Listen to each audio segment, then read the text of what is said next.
Hi friends, എല്ലാവർക്കും പൊടീസ് വേൾഡിലേക്ക് സ്വാഗതം. ഇന്ന് ഞാൻ വന്നിട്ടുള്ളത് കർക്കിടകം സ്പെഷ്യൽ ഉലുവ ഉണ്ടയുടെ റെസിപ്പി ആയിട്ടാണ് കേട്ടോ. നമ്മുടെ വീട്ടിലുള്ള 4 ചേരുവകൾ ഉപയോഗിച്ചിട്ട് എളുപ്പത്തിൽ തയ്യാറാക്കി എടുക്കാൻ പറ്റുന്ന ഹെൽത്തി ആയിട്ടുള്ളൊരു റെസിപ്പിയാണ് കേട്ടോ ഇത്. വീഡിയോ ഇഷ്ടമാവുകയാണെന്നുണ്ടെങ്കിൽ പ്ലീസ് ഒന്ന് ലൈക്കും കൂടി ചെയ്തേക്കണേ. അപ്പോൾ നമുക്കിതെങ്ങനെ തയ്യാറാക്കി എടുക്കുന്നതെന്ന് ഒന്ന് നോക്കിയിട്ട് വരാം.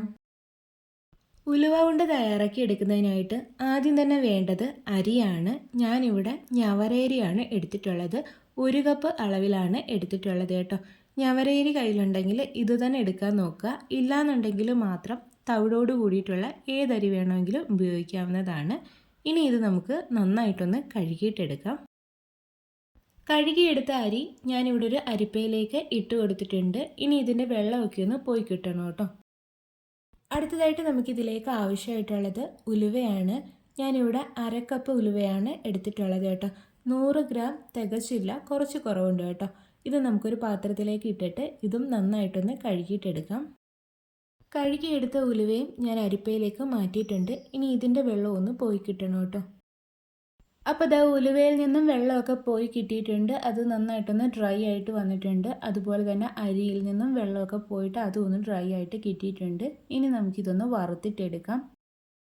വറുത്തെടുക്കാനായിട്ട് ഞാനിവിടെ ഒരു നോൺ സ്റ്റിക്കിൻ്റെ പാനാണ് എടുത്തിട്ടുള്ളത്. കയ്യിൽ ചുവട് കെട്ടിയുള്ള ഇരുമ്പിൻ്റെയോ സ്റ്റീലിൻ്റെയോ ഒക്കെ കടായിയൊക്കെ ഉണ്ടെങ്കിൽ അത് എടുക്കുക കേട്ടോ. അതായിരിക്കും നല്ലത്. നോൺ സ്റ്റിക്കിലൊക്കെ വറുത്തിട്ട് എടുക്കുകയാണെന്നുണ്ടെങ്കിൽ ഈ കടായി പെട്ടെന്ന് തന്നെ ചീത്തയായിട്ട് പോകും കേട്ടോ. എൻ്റെ കയ്യിൽ ഇരുമ്പിൻ്റെ ഒന്നും ഇല്ലാത്തത് കൊണ്ടാണ് ഞാൻ ഇത് ഉപയോഗിച്ചിട്ടുള്ളത് കേട്ടോ. അപ്പോൾ ആദ്യം തന്നെ നമുക്ക് അരി ഒന്ന് വറുത്തിട്ടെടുക്കാം. മീഡിയം ഫ്ലെയിമിൽ വെച്ചിട്ടാണ് കേട്ടോ ഞാനിതൊന്ന് വറുത്തിട്ടെടുക്കുന്നത്. ഇത് നന്നായിട്ട് ക്രിസ്പി ആയിട്ട് വരും, പൊട്ടിയൊക്കെ വരും കേട്ടോ. അതുവരെ വേണം നമ്മളിതൊന്ന് വറുത്തിട്ടെടുക്കാൻ വേണ്ടിയിട്ട്. ഈ ഒരു ഞവരയരിക്ക് ധാരാളം ഔഷധ ഗുണങ്ങളുണ്ട് കേട്ടോ. ഇത് രോഗപ്രതിരോധ ശേഷി കൂട്ടാൻ നല്ലതാണ്, ഡയബറ്റിക് പേഷ്യൻസിന് നല്ലതാണ്, ബ്ലഡ് കുറവുള്ളവർക്ക് നല്ലതാണ്, ഉദര രോഗങ്ങളൊക്കെ മാറാൻ ഇത് കഴിക്കുന്നത് നല്ലതാണ്.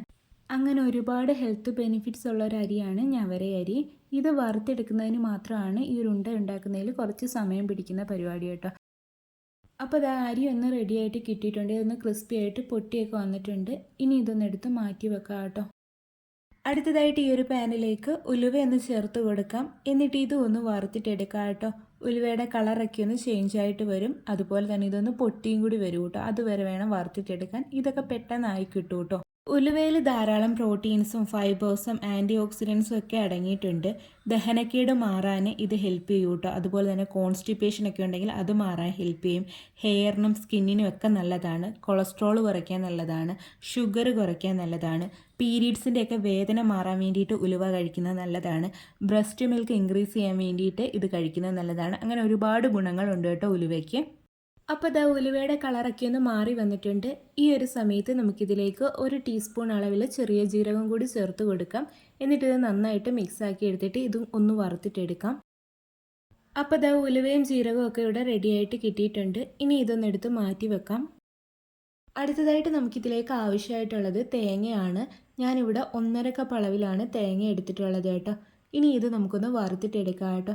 അപ്പോൾ ഇതാ തേങ്ങ നമുക്ക് ആ ഒരു പാനിലേക്ക് അങ്ങ് ഇട്ട് കൊടുക്കാം. എന്നിട്ട് ഇതൊന്ന് ഡ്രൈ റോസ്റ്റ് ചെയ്തിട്ട് എടുക്കാം കേട്ടോ. തേങ്ങേൻ്റെ കളറൊന്നും മാറിപ്പോകണ്ട. ഇതിൻ്റെ ആ ഒരു വെള്ളനനവുണ്ടല്ലോ അതൊന്നും മാറി കിട്ടുന്നിടം വരെ വേണം വറുത്തിട്ടെടുക്കാൻ വേണ്ടിയിട്ട്. വെള്ളനനവോട് കൂടിയിട്ട് നമ്മൾ ഈ ഒരു ഉണ്ടയിൽ തേങ്ങ ചേർത്ത് കഴിഞ്ഞാൽ ഉണ്ട പെട്ടെന്ന് കേടായി പോകും കേട്ടോ. അതുകൊണ്ടാണ് വറുത്തിട്ട് ചേർക്കുന്നത്. അപ്പോൾ ഇതാ തേങ്ങ ഇവിടെ റെഡി ആയിട്ട് കിട്ടിയിട്ടുണ്ട്. വെള്ളനനവൊക്കെ മാറി വന്നിട്ടുണ്ട്. ഇനി നമുക്കിതൊന്ന് എടുത്ത് മാറ്റി വെക്കാം. അടുത്തതായിട്ട് മധുരത്തിന് ആവശ്യമായിട്ടുള്ള കരിപ്പെട്ടി ഒന്ന് ഉരുക്കിയിട്ട് എടുക്കുക കേട്ടോ. കരിപ്പെട്ടി കയ്യിലുണ്ടെങ്കിൽ ഇത് തന്നെ എടുക്കാൻ നോക്കുക. ഇതാണ് ഏറ്റവും നല്ലത് കേട്ടോ. ഇതില്ലാന്നുണ്ടെങ്കിൽ മാത്രം ശർക്കര ഉപയോഗിച്ചാൽ മതിയാവും. ഇതിൽ ധാരാളം അയൺ കണ്ടൻറ് ഉണ്ട്. അതുകൊണ്ട് തന്നെ ബ്ലഡ് കുറവുള്ളവർക്കൊക്കെ ഇത് വളരെ നല്ലതാണ് കേട്ടോ. ഇത് നമുക്കൊരു സോസ് പാനിലേക്ക് അങ്ങ് ഇട്ട് കൊടുക്കാം. ഞാനിവിടെ 200 ഗ്രാം അളവിലാണ് കേട്ടോ കരിപ്പെട്ടി എടുത്തിട്ടുള്ളത്. ഞാൻ തയ്യാറാക്കി എടുത്തിട്ടുള്ള ഉണ്ടയ്ക്ക് ചെറിയൊരു കയ്പുണ്ട് കേട്ടോ. അപ്പോൾ നമുക്ക് കയ്പ് ഒട്ടും പറ്റത്തില്ല എന്നുണ്ടെങ്കിൽ കുറച്ചുകൂടി കരിപ്പെട്ടി കൂട്ടിയിട്ടെടുക്കുക കേട്ടോ. അതൊക്കെ നമ്മുടെ ചോയ്സാണ്. പാം ജാഗരിയാണ് കരിപ്പെട്ടി എന്ന് പറയുന്നത്. ഇനി ഇതിലേക്ക് 1/2 കപ്പ് അളവിൽ വെള്ളവും കൂടി ഒഴിച്ചിട്ട് നമുക്കിതൊന്ന് മെൽറ്റ് ചെയ്യാൻ വേണ്ടിയിട്ട് വെക്കാം. ഇനി നമുക്ക് അരിയൊക്കെ ഒന്ന് പൊടിച്ചിട്ടെടുക്കാം. അരിയുടെ ചൂടൊക്കെ നന്നായിട്ട് മാറി വന്നിട്ടുണ്ട്. ഇനി ഇതൊരു മിക്സിയുടെ ജാറിലേക്ക് മാറ്റിയിട്ട് ഒന്ന് പൊടിച്ചിട്ടെടുക്കാം. ഞാനിവിടെ ചെറിയ തരിതരിയായിട്ടാണ് പൊടിച്ചിട്ടെടുക്കുന്നത്. അരി ഒന്ന് പൊടിച്ചെടുത്തിട്ടുണ്ട്. ഇതൊരു പാത്രത്തിലേക്ക് ഇട്ട് കൊടുക്കാം. അടുത്തതായിട്ട് ഇതേ ജാറിലേക്ക് തന്നെ ഉലുവയും ജീരകവും ചേർത്ത് കൊടുക്കാം. എന്നിട്ട് ഇതും ഒന്ന് പൊടിച്ചിട്ടെടുക്കാം കേട്ടോ. ഇത് ഞാൻ ഫൈൻ ആക്കിയിട്ടാണ് പൊടിച്ചിട്ടെടുക്കുന്നത്. അപ്പോൾ ദാ അതും ഒന്ന് പൊടിച്ചെടുത്തിട്ടുണ്ട്. ഇതും നമുക്ക് ആ ഒരു പാത്രത്തിലേക്ക് അങ്ങ് ഇട്ട് കൊടുക്കാം. ഇനി ഇതിലേക്ക് റോസ്റ്റ് ചെയ്ത് വെച്ചിട്ടുണ്ടായിരുന്ന തേങ്ങ കൂടി ചേർത്ത് കൊടുക്കാം. എന്നിട്ട് കൈ വെച്ചിട്ട് നന്നായിട്ട് ഇതൊന്ന് മിക്സ് ആക്കിയിട്ടും കൂടി എടുക്കാം. നമ്മളിത് തയ്യാറാക്കാനായിട്ട് ഉപയോഗിക്കുന്ന കൈ ആണെങ്കിലും സ്പൂൺ ആണെങ്കിലും പാത്രമാണെങ്കിലും ഒട്ടും തന്നെ വെള്ളമൊന്നും ഇല്ലാതിരിക്കാൻ വേണ്ടിയിട്ട് ശ്രദ്ധിക്കണേ. വെള്ളം നനവൊക്കെ വന്നു കഴിഞ്ഞാലും നമ്മളുടെ ഈ ഒരു ഉണ്ട പെട്ടെന്ന് കേടായി പോകും കേട്ടോ. അപ്പോൾ ഇത് ആദ്യം ഞാനൊന്ന് മിക്സ് ചെയ്തെടുത്തിട്ടുണ്ട്. അപ്പോഴേക്കും മെൽറ്റ് ചെയ്യാൻ വേണ്ടിയിട്ട് വെച്ചിട്ടുണ്ടായിരുന്ന കരിപ്പെട്ടിയൊക്കെ ഒന്ന് മെൽറ്റായിട്ട് കിട്ടിയിട്ടുണ്ട്. ഇത് കുറച്ച് തിക്കായിട്ടാണ് കേട്ടോ ഇരിക്കുന്നത്. കുറച്ചൊന്ന് തിക്കാക്കിയിട്ട് വേണം എടുക്കേണ്ടുള്ളത്. ഇനി നമുക്കിതൊന്ന് അരിച്ചെടുത്തിട്ട് വരാം. അരിച്ചെടുത്തിട്ടുള്ള കരിപ്പെട്ടി ഈ ഒരു മിക്സിലേക്ക് കുറച്ച് കുറച്ചായിട്ട് ഒഴിച്ചു കൊടുത്തിട്ട് ഒരു സ്പൂൺ ഉപയോഗിച്ചിട്ട് നന്നായിട്ടങ്ങ് മിക്സ് ആക്കിയിട്ട് എടുക്കുക കേട്ടോ. അപ്പോൾ അത് ഞാൻ നന്നായിട്ട് മിക്സാക്കി എടുത്തിട്ടുണ്ട്. ഇപ്പോൾ ഇതിൻ്റെ ചൂടൊക്കെ ഒന്ന് പോയിട്ടുണ്ട് കേട്ടോ. നമുക്ക് കൈ വെച്ചിട്ട് ഒന്നുകൂടി നന്നായിട്ട് മിക്സ് ചെയ്തിട്ട് എടുക്കാം. ഇനി നമുക്കിതങ്ങ് ഉരുളകളാക്കിയിട്ട് ഉരുട്ടിയിട്ട് എടുക്കാം കേട്ടോ. അപ്പോൾ ഇതാ ഇത്രയേ ഉള്ളൂ. ഈ ഒരു കർക്കിടക മാസത്തെ റെഡിയാക്കി കഴിക്കാൻ പറ്റിയിട്ടുള്ള ഉലുവ ഉണ്ട ഇവിടെ റെഡി ആയിട്ടുണ്ട്. നല്ല ഹെൽത്തി ആയിട്ടുള്ളൊരു ഉലുവ ഉണ്ടയുടെ റെസിപ്പിയാണ് കേട്ടോ ഇത്. നമ്മുടെ വീട്ടിലുള്ള ചേരുവകൾ മാത്രം മതി ഇതൊന്ന് തയ്യാറാക്കിയിട്ട് എടുക്കാൻ വേണ്ടിയിട്ട്. ആശാളിയും അയ്മോദകവും എള്ളും ഒക്കെ ചേർത്ത് തയ്യാറാക്കി എടുത്തിട്ടുള്ള മരുന്നുണ്ടയുടെ റെസിപ്പി വേറെ നമ്മുടെ ചാനലിലുണ്ട് കേട്ടോ. അത് ഞാൻ എൻ്റെ സ്ക്രീനിലോ മുകളിൽ കാണുന്ന ഐ ബട്ടണിലോ കൊടുക്കാം. എല്ലാവരും കയറിയൊന്ന് കണ്ടുകൂടി നോക്കണേ. അപ്പോൾ ഇതാ ബാക്കിയുള്ളതും ഞാൻ ഇതുപോലെ തന്നെ ഒന്ന് റെഡിയാക്കിയിട്ട് എടുത്തിട്ടുണ്ട് കേട്ടോ. ഈ ഒരു ഉണ്ട നമുക്ക് ദിവസം ഒരെണ്ണം വീതം കഴിക്കാം കേട്ടോ.